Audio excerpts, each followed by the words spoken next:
Join me as I dive into the mystery of why houses are sitting unsold for months.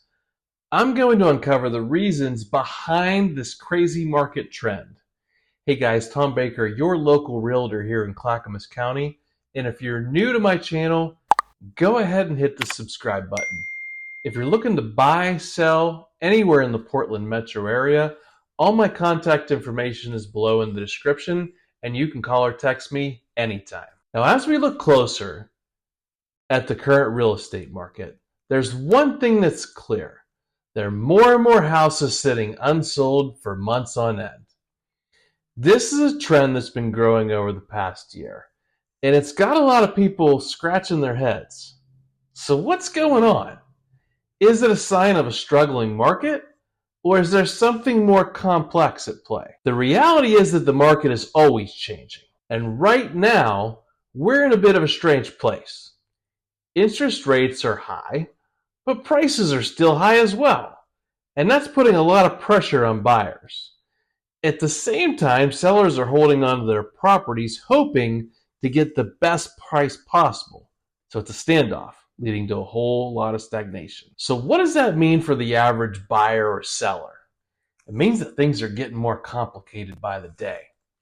Prices are fluctuating wildly, and it's getting harder and harder to predict what's going to happen next.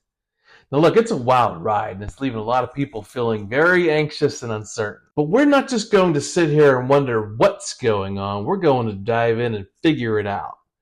We're going to explore the factors that are driving this trend, and we're going to look for solutions. So buckle up, because we're about to go real about the state of the real estate market. Now, there are a lot of factors that contribute to homes not selling, and one of the biggest ones is the economic conditions that we're currently in. When the economy's strong, people are more confident in their ability to sell and buy homes. But when things start to slow down, people get nervous, and that's exactly what's been going on for the last couple years. Another major factor is pricing strategies. If sellers are pricing their homes too high, they're going to scare off a lot of potential buyers. And it's simple supply and demand, but somehow a lot of sellers are getting it wrong.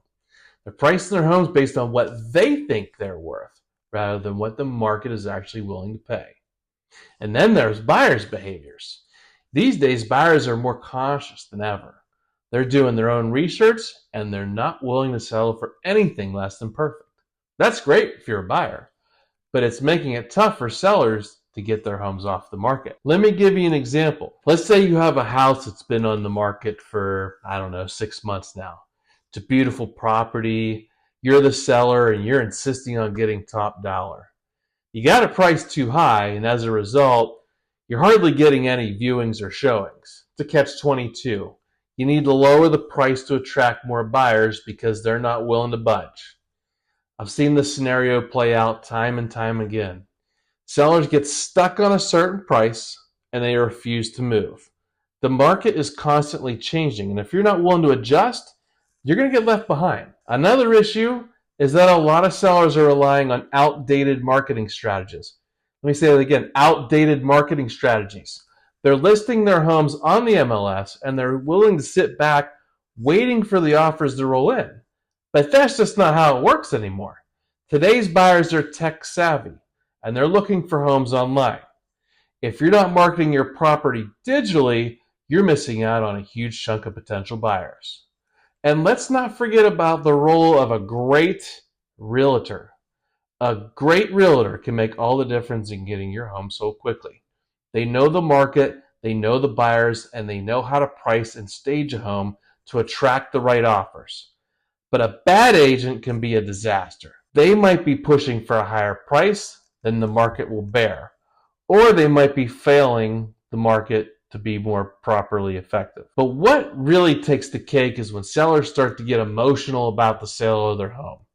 They get attached to the idea of getting a certain price, or they get upset when buyers start to negotiate. It's understandable, but it's not helpful. When you're selling a home, you need to be rational and detach. You need to think about what's best for you, not what's best for your ego. And as we look at all of these factors, one thing becomes clear. There's no single reason why houses are sitting unsold for months. It's a complex issue. It's going to take a bit of a combination of solutions to fix it. There's something that really stands out to me if you're a seller and you're looking right now to sell your home. Let's say you've had your home listed for months, but you're not getting any offers. Again, you're frustrated. You don't know what to do. So we can look at this and sit down and take a look at the hard numbers. We might adjust the pricing. We might do a revamped marketing strategy and work on staging your home to appeal to buyers. And what do you know? Within a week, we could potentially have 3 offers on the table. But what did we just learn from that example? We learned that sometimes it takes a fresh perspective to get things moving. We learned that pricing and marketing are crucial, and sometimes you just need to be willing to take a step back and regroup. And you may also need to hear what you don't want to hear. As we look at the bigger picture, we start to see that there are some major implications here. For sellers, it means that they need to be more realistic about pricing and more open to negotiating. For buyers, it means you need to be a little bit more flexible and more willing to compromise. And for the market as a whole, it means that we need to start thinking outside the box. We need to start looking for new solutions. And we need to start looking for a more creative way as we approach real estate in 2025 and beyond. One potential solution is to start using more technology in the buying and selling process. Virtual tours, open houses, these kind of things are been around forever, right? And you can connect buyers and sellers in different ways. But let's not forget about the role of data and analytics. By diving deep into those numbers, we can start to identify trends and patterns that can help us make more informed decisions. And at the end of the day, the real estate market is always going to be subject to its ups and its downs. But what we can do is be more proactive, more innovative, and more open to change. We can start to think outside the box, and we can start to find new solutions to old problems. So what can we take away from everything that I've just talked about? We could take away that the real estate market's complex and it's multifaceted. We could take away that there's not a one-size-fits-all solution, and every situation is very unique. And we could also take away by working together and being more open to change, we can start to make a real difference. So thanks for joining me on this journey into the world of unsold homes. I hope you learned something new. I hope you feel more informed and more empowered. If you've got thoughts, questions, leave them in the comments below. And if you want to learn more about the real estate market, be sure to check out my next video where I'll be diving into the world of mortgage rates and financing options. And once again, if you're new to my channel, go ahead and hit the subscribe button. My name's Tom Baker, your local real estate expert. All my contact information is below, and if you're looking to buy or sell anywhere in the Oregon market, you can call or text me anytime.